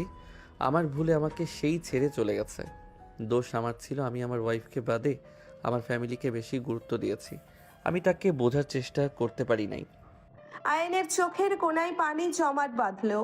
ইভা বলে উঠল, ভালো থাক, বউকে আবার মেনে নেগা, সুখে সংসার কর, ভালো থাক, আর কখনোই আমার সাথে যোগাযোগ করিস না। তুই তোর এক্স বউকে নিয়ে থাক। ইভার আগে উঠে চলে গেল। ইভার চোখ দিয়ে পানি গড়িয়ে পড়তে লাগলো। ইভা মনে মনে ভাবতে লাগলো, একতরফা ভালোবাসা কষ্ট দিবে জেনেও আমি তোকে ভালোবেসেছি, এটা আমার ভুলের শাস্তি। বেঈমান চোখ কেন কান্না করিস? তুই তো জানতি ওই তোর কখনোই হবে না, সব জেনেও তুই কেন এই পথে পা বাড়ালি? ইভা কথাগুলো ভাবতে ভাবতে চলে গেল। আয়ান আয়রার দিকে তাকিয়ে থাকতে লাগলো। 6টার দিকে আয়রাকে নিয়ে আয়ান হোটেলের দিকে রওনা দিল। হোটেল রুমে ঢুকতে আয়রা নেমে দৌড়ে গিয়ে নদীকে জড়িয়ে ধরে বলল, আম্মু আজ অনেক মজা করেছি, আমার অনেকগুলো ফ্রেন্ড হয়েছে। আয়ান ওয়াশরুমে চলে গেল। আয়ান ফ্রেশ হয়ে বের হলো। আয়রাকে নিয়ে নদী ওয়াশরুমে চলে গেল। রাইসা বলে উঠল, আয়ান ম্যামের সাথে তোমার কি সম্পর্ক? 4 দিনে যা বুঝলাম ম্যামের সাথে তোমার কোনো সম্পর্ক আছে। কোনো সম্পর্ক নাই, উনি আমার বস, এইটাই। কখনোই না, ম্যামকে আমি অনেক ভালো করে চিনি। তুমি ম্যামের হাজব্যান্ড না, তা কি করে হয়? তুমি তো আমাদের অনেক ছোট হবে, তোমার সাথে আসলে কি সম্পর্ক? ম্যাম তো কোনো ছেলে মানুষকে একই রুমের তো দূর, ম্যামের দিকে তাকানোর সাহস কেউ পায় না। একজন শুধু তাকাই ছিল, ম্যাম তাকে কোম্পানি থেকে বের করছে, সাথে কোথাও জব যাতে না হয় সেই ব্যবস্থা করে দিয়েছে। আর সেখানে তুমি সেদিন ম্যামের সাথে যে নোংরামি করলে, অন্য কেউ হলে তো এতক্ষণে খুন করে গুম করে দিত। আপনার ম্যামকে জিজ্ঞেস করেন কেন আমাকে মারে না, আমাকে কেন এখানে থাকতে দিল। আয়ান বারান্দায় চলে গেল। আয়ান বাহিরের দিকে তাকিয়ে থাকলো। আয়ান আকাশের দিকে তাকিয়ে থেকে দেখতে লাগলো। 10টার দিকে আয়রা ঘুমিয়ে গেল। 3জন বসে খাবার খাচ্ছিল। নদী বলে উঠল, রাইসা পরপুরুষের ঠোঁটের স্পর্শ অনেক মজা লাগে, তাই না? হঠাৎ এই কথা? ভাবছি একটা রিলেশনে যাব, তুমি একটা ছেলের ব্যবস্থা করো তো। এমন ছেলে দেখবে যখন ইচ্ছা হবে তখনই নিজের চাহিদা যাতে মিটিয়ে নিতে পারি। এখন তো আর বিয়ে করার দরকার নাই। আয়ান সাহেব, আপনার কাছে ভালো কোনো ছেলে হবে? ম্যাম এসব কি বলেন? ম্যাম এসব নোংরা কথা কেন বলছেন? আরে নোংরা কথা কেন হবে, এখন এটা তো স্বাভাবিক ব্যাপার। তুমি একটা ভালো ছেলে দেখো, আর ছেলেটা কালো হলেও চলবে, ফর্সার দরকার নেই। ম্যাম আপনার মাথা গেছে, আপনি আবেগে আছেন। আয়ান কোনো কথা না বলে খাওয়া শেষ করে হাঁটাহাঁটি করে আয়রার পাশে শুয়ে পড়ল। আয়রা আয়ানকে জড়িয়ে ধরল ঘুমের ঘোরে। আয়ান আয়রার দিকে তাকিয়ে থাকতে লাগলো। নদী রাইসা শুয়ে পড়ল। নদী কাউকে কল দিল। নদী বলে উঠল, সাকিব কেমন আছোস? ভালো, তুই এত রাতে কল দিলি? ব্যস্ত মানুষ, কেমনে কি? এই সাকিব, অব্র আছে না, আমাকে যে প্রপোজ করছিল, ওর নাম্বার দে তো। আমার মনে হচ্ছে এই রিলেশনে যাওয়া ভালো। এইভাবে আর কতদিন থাকবো? কতবার না বলেছি, কানে নেস নাই আমাদের কথা। ওইসব রাখ। সাকিব নাম্বার দিলে নদী অভ্রকে কল দিল। নদী অভ্রের সাথে ভিডিও কলে গেল। নদী কথা বলতে বলতে হুট করে নদী বুকের উপর থেকে শাড়ির আঁচল সরিয়ে দিল। নদী গলায় হাত বুলাতে লাগলো। নদী এমন ভান করতে লাগলো অভ্র ওর শরীর দেখতে পাচ্ছে। আয়ান নিজেকে কন্ট্রোল করতে না পেরে উঠে নদীর হাত থেকে ফোন কেড়ে নিয়ে দেওয়ালের দিকে ছুঁড়ে মারল। ফোনটা ভেঙে চুরমার হয়ে গেল। রাইসা লাফ দিয়ে উঠে লাইট জ্বালিয়ে বলল, এটা কি করলে? ম্যামের ফোন ভেঙে ফেললে? আমার ফোন ভেঙে ফেললে? আমার ফোনের ভেতরে গুরুত্বপূর্ণ ফাইল ছিল, আমার ফোন ভাঙার সাহস কি করে হইল? আয়ান কোনো কথা না বলে বেডে শুয়ে পড়ল। নদী রেগে আয়ানের কলার ধরে বলল, আমার বয়ফ্রেন্ডের সাথে কথা বলছি, তোমার সমস্যা কোথায়? আমি কি একবারও তোমার গার্লফ্রেন্ড নিয়ে কথা বলছি? তোমার মতো আর বাচ্চাদের সামনে খেলতে দিয়ে গার্লফ্রেন্ডের ঠোঁটের মজা নিচ্ছি না। নদীর কথা শুনে আয়ান নদীর দিকে তাকিয়ে বলল, সামনে থেকে সরেন, মেজাজ গরম করেন না। আমি আপনার গায়ে হাত তুলতে চাচ্ছি না। আমার ফোন ঠিক করে দাও। আমি অব্রর নাম্বার হারিয়ে ফেললাম। ওই আমাকে কল দিচ্ছে নিশ্চয়ই। আমি ওর সাথে কিভাবে যোগাযোগ করব? তোমার জন্য আমার সাথে ওর সম্পর্ক বিচ্ছেদ হয়ে গেল। তুমি আমার ফোন ঠিক করে দাও। আয়ানকে রাগাতে লাগলো নদী বারবার অভ্রকে নিয়ে অশ্লীল কথাবার্তা বলতে লাগলো। আয়ান সহ্য করতে না পেরে আয়ান রাগে নদীকে টান দিয়ে খাটের উপরে ফেলে 2 হাত চেপে ধরে ঠোঁট জোড়া নিজের দখলে নিয়ে নিল। রাইসা চোখ বড় বড় করে ফেলল। আয়ান ঠোঁট ছাড়লে নদী বলে উঠল, আমাকে কিস করলে কেন? আমার উপর থেকে ওঠো। ওই ইভা মেয়েটাকে কিস করলে তৃপ্তি মেটে নাই। ছাড়ো আমাকে, না হইলে। আয়ান নদীকে আর কিছু বলার সুযোগ না দিয়ে কিস করতে লাগলো। রাইসা লজ্জায় বলে উঠল, আরে হচ্ছেটা কি? এই ছেলের লজ্জা শরমের মাথা খেয়েছো নাকি? রাইসার কথা শুনে আয়ানের জ্ঞান ফিরল। আয়ান তাড়াতাড়ি করে নদীকে ছেড়ে দিল। নদী রেগে মারতে যাবে, আয়ান সাথে সাথে হাত ধরে খাটের উপরে ফেলে দিয়ে বলল, ইভা আমার ফ্রেন্ড, এর বাহিরে কিছুই না। চুপ করো। তুই বাচ্চাদের সামনে ওকে কিস করছস, আমি কি দেখি নাই? রাইসাও চলো। হোয়াট? আমি আবার কখন ইভাকে কিস করলাম? আর মাথায় সমস্যা আছে, আমি যদি কিস করিও আমি বাচ্চাদের সামনে করব? তাও ঠিক, কিন্তু আমি তো দেখেছি তুমি ওকে কিস করেছো। কখন, কোন সময়? আমি রাইসা পার্কে গেছিলাম, ওখানে দেখছি আয়রা বাচ্চাদের সাথে খেলছিল, আর তুমি ওই ইভাকে কিস করছো। সাইড থেকে দেখছেন নাকি? আমরা কিছুটা দূরে ছিলাম, পেছনে। মাথা মোটা, আমি ইভাকে কিস করব? ইভা আমার কলার চেপে ধরে কিছুটা কাছে টেনে নিয়েছিল, পরে ধাক্কা দিয়েছিলাম। এতটুকুই কিস করছি, কানা কোথাকার। আর এইসবের জন্য বয়ফ্রেন্ড বানানো হচ্ছে, আবার আমার সামনে নোংরা ইঙ্গিত দেওয়া। আয়ান রাগে লোক নিয়ে তাকাতে নদী রেগে বলল, যা করছি ভালো কাজ করছি, আরও করব। তুই মেয়েদের সাথে নোংরামি করবি, রাত 1টায় কথা বলবি, আমি বললে সমস্যা কি? আয়ান নদীর দিকে এগিয়ে যেতে নিলে নদী ভয়ে খাটের উপরে উঠে পড়ল। নদী তোতলাতে তোতলাতে বলল, আমাকে ভয় দেখাবি না। আমি অন্য ছেলেদের সাথে যা ইচ্ছা করব, তাতে তোর কি? তোকে কি আমি কখনো বাধা দিয়েছি? নদীর কথা শুনে আয়ান পা টান দিয়ে নিজের কাছে টেনে নিয়ে এসে হাত দুইটা খাটের সাথে এক হাত দিয়ে চেপে ধরে অনেকটা নদীর দিকে ঝুঁকে বলল, আমি আমার স্ত্রীকে ভালোবাসি, তারপরে আমার লাইফে আর কোনো দ্বিতীয় নারী আসে নাই। আসতে বলে আমি আসতে দেই নাই। আমি মৃত্যুর আগ পর্যন্ত একজনের স্মৃতি নিয়ে থাকব, সেটা হইল আমার স্ত্রীর। আমাকে নিয়ে উল্টাপাল্টা চিন্তা করা বন্ধ করেন। এখন ঘুমাবো। যদি কোনো ছেলের সাথে নোংরামি করা দেখি বা কথা বলা দেখি তাহলে কপালে দুঃখ আছে।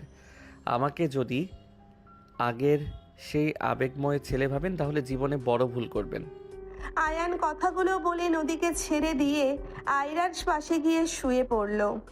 নদী হাতের কবজিতে হাত বোলাতে লাগলো আর আয়ানের দিকে তাকিয়ে বলল, কুত্তা বিড়াল। চুপ, ঘুমান। আয়ানের ধমকে নদী চমকে উঠল। রাইসা মিটিমিটি করে হাসতে লাগলো। নদী রাইসার দিকে তাকালে রাইসা শুয়ে পড়ে বলল, আল্লাহ একটা রুম পাওয়াই দাও, এই জামাই বউয়ের থেকে আমাকে বাঁচাও। ওই কে জামাই বউ? হ্যাঁ থাক ম্যাম, আর আমাকে কিছু বলা লাগবে না। আপনাদের উপরে যে সন্দেহ করছিলাম তা একদম সত্যি বের হয়েছে। আমি 100% গ্যারান্টি দিয়ে বলতে পারি আয়ান আপনার হাজব্যান্ড, আয়রার আসল বাবা। তাই তো বলি, যে ম্যাম ছেলেদের থেকে এত দূরে থাকে আর সেখানে আয়ানের মতো ছেলে এত খারাপভাবে স্পর্শ করে, আর উনি কিছুই বলে না, আবার তার সাথে মেয়ে দেখলে জ্বলে পড়ে যায়। চুপ করে ঘুমাও। ম্যাম আপনি যে বাচ্চাদের মতো, আগে তো জানতাম না, এই ট্রিপে এসে আপনার এই ব্যবহার দেখলাম। রাইসা কথাগুলো বলে হাসতে লাগলো। নদী লজ্জা পেয়ে গেল। নদী বলে উঠল, চুপ করো, ঘুমাও। রাইসা ঘুরে ঘুমিয়ে গেল। নদী আস্তে আস্তে ওঠে আয়ানের পাশে গিয়ে শুয়ে পড়ল। আয়ানকে পেছন থেকে জড়িয়ে ধরে ঘুমিয়ে গেল। সকালে ঘুম ভাঙলে দেখে নদী ওর বুকের উপরে শুয়ে আছে। আয়ান পাশে তাকাতে দেখে রাইসা মিটিমিটি হাসছে। আয়ান নদীকে ধাক্কা দিয়ে সরিয়ে দিলে নদী হকচকিয়ে উঠে পড়ল। কি হয়েছে? এভাবে ধাক্কা দিলে কেন? এখানে নাটক কম করেন, আমার কাছে আসবেন না। আজ বাসায় চলে যাব। নাটক মানে কি? নাটক মানে কি জানেন না নাকি? আমাকে জড়িয়ে ধরে ঘুমানোর মানে কি? আমার স্বামীকে আমি জড়িয়ে ধরে ঘুমাইছি, তোমার সমস্যা কি? আমি কারো স্বামী না। যেদিন আপনি আমার বাড়ি থেকে চলে গেছেন সেই দিন থেকে আপনি আর আমার স্ত্রী না। তুমি বললেই হইল নাকি? আপনার সাথে তর্ক করার ইচ্ছে আমার নাই। আর আমি আজ আয়রাকে নিয়ে ঢাকা চলে যাব। আমরাও যাব, টিকিট কাটা হয়ে গেছে তো। আয়ান কিছু বলতে যাবে রাইসা বলে উঠল, দুলাভাই আমাকে রেখে চলে যাবেন? আপনাদেরকে অনেক মিস করব। কি আপনি এখানে থাকবেন নাকি? আপনার বউ আমার উপরে চাপিয়ে দিল। কানের নিচে দিব আমার বোনের মতো মিথ্যুক? রাইসা ফিক করে হেসে দিল। রাইসা বলল, মজা করলাম, আপনি রাগ কমান। আমার ম্যামের মতো এত হট বউ রেখে কেমনে অন্য বেডে ঘুমান? রাইসার কথা শুনে নদী লজ্জা পেয়ে গেল। আয়ান ভ্রুকুচকে তাকালো। আয়রা বলে উঠল, বন্ধু হট মানে তো গরম, তাই না? আম্মু তুমি গরম হয়ে গেছো কেন? তিনজন হেসে ফেলল। আয়ান আয়রাকে কোলে নিয়ে বলে, আপনার আম্মুর মাথা সবসময় গরম থাকে। ঠান্ডা মাথা থাকলে দুনিয়ার সব থেকে ভালো মহিলা হয়ে যায়।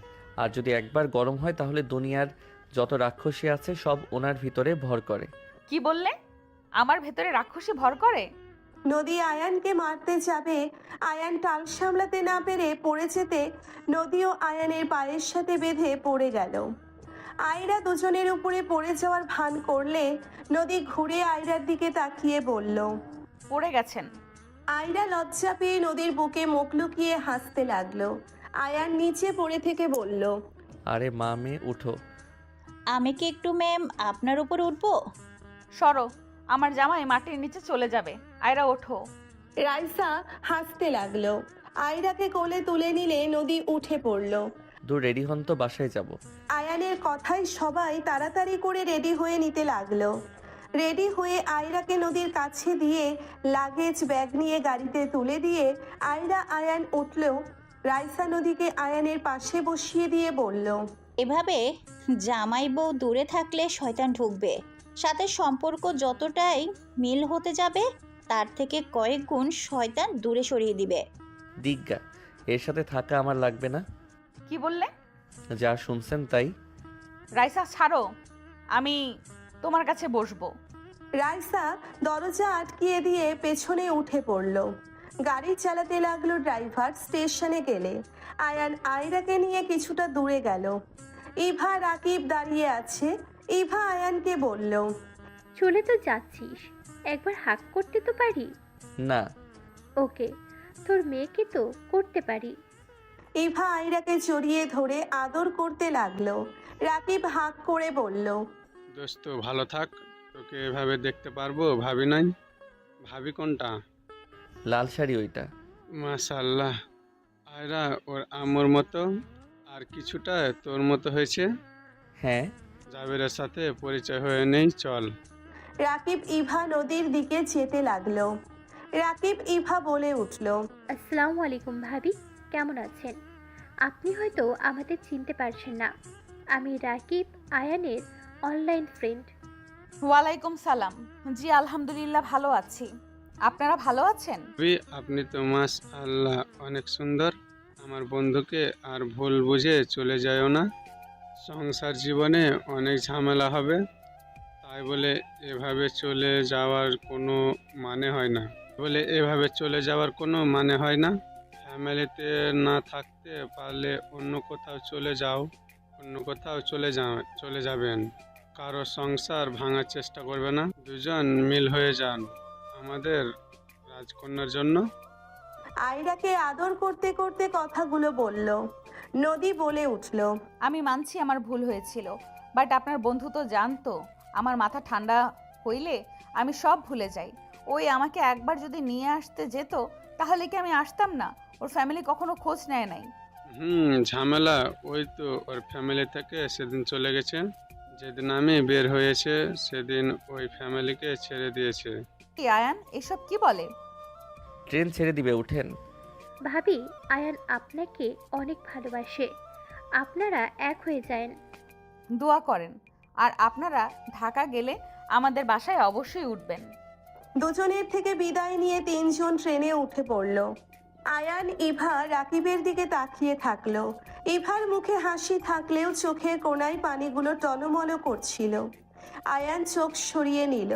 আয়রাকে রাকিব ইভার দেওয়া গিফট দিয়ে আয়রাতে খেলতে লাগলো। তুমি 4 বছর ধরে তোমার ফ্যামিলি থেকে দূরে, আর আগের নাম্বার তুমি কি করছো? সব কিছু পরিবর্তন করে নিয়েছি। আমার কাছে তো আসতে পারতে। কারো কাছে যাওয়ার কোনো ইচ্ছে নাই, যাকে আপন ভাবি সেই আমাকে ছেড়ে দেয়। আমি আপনার পা ধরে কান্না করে থাকার জন্য অনুরোধ করছিলাম, আপনি আমার কথা শুনেন নাই। আপনাকে বারবার বলছিলাম আপনি ছাড়া কেউ নাই আমার। রাগের মাথায় আমি অত কথা বুঝি নাই, এমনিতেই ভাবি আমাকে অনেক কিছু বুঝাইছিল, তার উপরে তুমি সবার সামনে আমাকে থাপ্পড় মারছিলে, যেটা সহ্য আমি করতে পারি নাই। ভাবির কথাগুলো আমার কানে বাজছিল, আর সাথে এইসব ঘটনায় আমাকে পাগল করে দিচ্ছিল। আর সেদিন একটাতে ঝাল হয়েছিল, আমি জানি না সব খাবারের সমস্যা কিভাবে হইল, একটাতে ঝাল একটাতে লবণ বেশি। তুমি শিওর? হ্যাঁ আমি শিওর, একটা খাবারে শুধু ঝাল হয়েছিল। তুমি কি রান্না করে রান্নাঘর থেকে দূরে গেছিলে? দুধ নিয়ে আসতে বাইরে গেছিলাম। বুঝেছি। কি? কিছু না। আয়ান আর কিছু না বলে আয়রার সাথে খেলতে লাগলো। নদী আয়রাকে বলল, আয়রা তুমি আর ওকে বন্ধু বলবে না। নদীর কথা শুনে আয়রা প্রকোচকে তাকালো। আয়রা বলে, না বন্ধু হয়। নদী বলে উঠল, ওই তোমার আব্বু হয়। বাদ দাও, যেটা বলতে চাই সেটা বলুক। মেয়ে এত মাথায় তুলো না, আমাকেও তুলেছে, আমিও তোমাকে হার্ট করেছিলাম। এই দুনিয়ায় স্বার্থের সেখানে কারো থেকে কিছু আশা করা বোকামি। তিনজন টুকটাক কথা বলতে বলতে চলে গেল। আয়ান আয়রাকে চুমু দিয়ে বলল, বাসায় যাও, পরে দেখা হবে। আমার বাসায় চলো। না। আয়ান নেমে চলে গেল। নদী আর কিছু বলল না। নদী ওর বাসায় নেমে পড়ল। রাইসাকে নামিয়ে দেওয়ার জন্য গাড়িতে পাঠিয়ে দিল। আয়রা নদী ভিতরে প্রবেশ করতে অবাক হয়ে গেল। আয়রা দৌড়ে গিয়ে নদীর আম্মু আব্বুকে জড়িয়ে ধরে বলে, নানু ভাই। দুইজন আয়রাকে কোলে তুলে আদর করতে লাগলো। আয়রা ওইখানে কি হয়েছে সব এক এক করে বলতে লাগলো। আয়ানের বাবা মা রাফি আয়রার কথা শুনে খুশিতে চোখে পানি চলে আসলো। আয়ানের আম্মু আয়রাকে কোলে নিয়ে বলে। দাদুমণি, আমাকে বলো কি কি মজা করলে। আয়রা অবাক হয়ে বলে, আপনি শুনবেন? আমিও শুনবো। নদী, কেমন আছো? ভালো ভাইয়া, আপনি কেমন আছেন? ভালো আছি। সাথী, ওই নদী। রাফির কথা শুনে সাথী মেয়েটা বলে ওঠে। আসসালামু আলাইকুম। আপনি আমার বয়সে বড় হবেন, বাট সম্পর্কে আমি আপনার বড় যা। ওয়ালাইকুম সালাম। বড় যা মানে ভাইয়া? রূপা ভাবি কোথায়? ডিভোর্স দিয়েছি। হোয়াট? নদী, জি, কেমন আছেন আপনারা? ভালো মা। নদী, আমাদের ক্ষমা করে দাও। নদী, আমি তোমাকে অনেক জ্বালাইছি। আমি তোমাদের নিয়ে যেতে এসেছি। সরি, আমি আর ওই বাসায় যাব না। আমার স্বামীকে আমি পেয়ে গেছি। আপনার বাড়ি নিয়ে আপনারা থাকেন। নদীর কথা শুনে আয়ানের আব্বু আম্মু মাথা নিচের দিকে করে। আয়ানের আব্বু বলে উঠল, নদী, আরেকবার কি সব ভুলে এই বুড়ো বুড়িটাকে ক্ষমা করে দেওয়া যায় না? নদী, আয়ান কোথায়? বেআইন বলল আয়ান নাকি তোমাদের সাথে গেছে। নদী কিছু বলতে যাবে, সাথে সাথে আয়রা বলে ওঠে, বন্ধু তার বাসায় গেছে। নানু জানো, বন্ধু না আমাকে অনেক আদর করছে। আম্মু আমাকে একবার মেরেছে, আবার ফেলে দিতে নিয়েছিল। বন্ধু রাইসা আন্টি না থাকলে আমি ব্যথা পেতাম। নদী ভ্যাবাচাকা খেয়ে গেল। নদীর আম্মু রেগে বলল, তুই মেয়েটাকে নিয়ে কেন গেছিলি যদি জ্বালাতন সহ্য করতেই না পারস? তোকে না বললাম নিয়ে না যেতে। ফাজলামি করস, থাপ্পড় মেরে গাল ফুল ফাটিয়ে দিব। আয়রা বলে ওঠে, থাক নানু, বন্ধু আম্মুকে ব্যথা দিয়েছিল, তুমি আর বকা দিও না। ব্যথা দিয়েছিল মানে? তুই আবার এসে শুরু করিস না। আর এইটা কি তোমার মেয়ে নাকি আমার শত্রু? সবাই হাসতে লাগলো। আয়রা তোমাকে জড়িয়ে ধরে কোলে উঠল। আয়ানের আম্মু বলল, নদী, আয়ান কোথায়? প্লিজ একবার আয়ানের ঠিকানা দাও। আমি আমার সন্তানের কাছে যেতে চাই। আমি ওর সাথে যে অন্যায় করেছি আমি তার প্রায়শ্চিত্ত করতে চাই। ওই আয়রাকে ছাড়া কারোর সাথে সম্পর্ক রাখবে না। ওই আমাকেও মেনে নেয় নাই। একবার ঠিকানাটা দাও। নদী আয়ানের আব্বু আম্মু রাফি সাথীকে নিয়ে বের হয়ে গেল। ওইদিকে আয়ান রুম পরিষ্কার করে গোসল করে খাটে শুয়ে পড়তে দরজা খোলার শব্দ হইলে আয়ান না দেখে বলে উঠল, এই মেয়ে, সমস্যা কি তোমার? বলছি না আমার রুমে আসবে না? তোমার বাবাকে আমি বলে দিব, বেয়াদবি করার শিক্ষা দিবে। কোন মেয়ে সমস্যা করছে? নদীর কথা শুনে আয়ান লাফ দিয়ে উঠে দরজার দিকে তাকাতে থমকে গেল। আয়ানের আব্বু আম্মু দৌড়ে এসে আয়ানকে জড়িয়ে ধরে হাউমাউ করে কান্না করতে লাগলো। আয়ান সামনের দিকে তাকিয়ে আছে নদীর দিকে। নদী বলে ওঠে, আমি আসতে চাই নাই, ওনারা জোর করলো তাই এসেছি। আয়ান, বৌমার কোনো দোষ নাই, আমরা জোর করেছি দেখে নিয়ে এসেছে। আয়ান, আমাকে ক্ষমা করে দে। আমি তোর সাথে যে অন্যায় করেছি আমি তার শাস্তি পেয়েছি। আমাকে প্লিজ তুই ক্ষমা করে দে বাপ, আমি তোর পায়ে ধরছি। আয়ান সাথে সাথে ওর আম্মুকে ধরে ফেললো। আয়ান বলে উঠল, এইসব কি করছেন?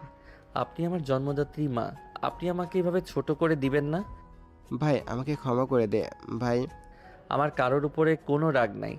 আমার ভুল সব কিছুর জন্য।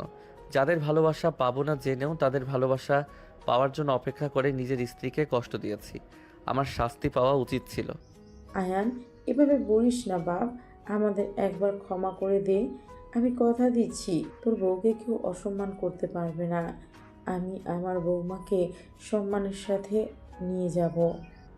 আপনার বড় ছেলের বউ আসে নাই, সেই জানে আপনারা যে আমার বউকে নিয়ে যেতে এসেছেন। নিশ্চয়ই জানে না সেই আমার সংসারে আগুন লাগিয়ে তো সুখে আছে মনে হয়। আমি ওকে ডিভোর্স দিয়েছি, ওর সাথে আমার কোনো সম্পর্ক নাই। ওই সেদিন নদীকে ফাঁসিয়েছিল, ওই আম্মু আব্বুর বিরুদ্ধে আমাকে উস্কে দিত। ওই একটা লোভী মহিলা ছিল, ওই আমাকে একদম শেষ করে দিয়েছে। আব্বু আম্মুকে রাস্তার কুকুরের মতো করে দেখতো, অনেক অত্যাচার করছে।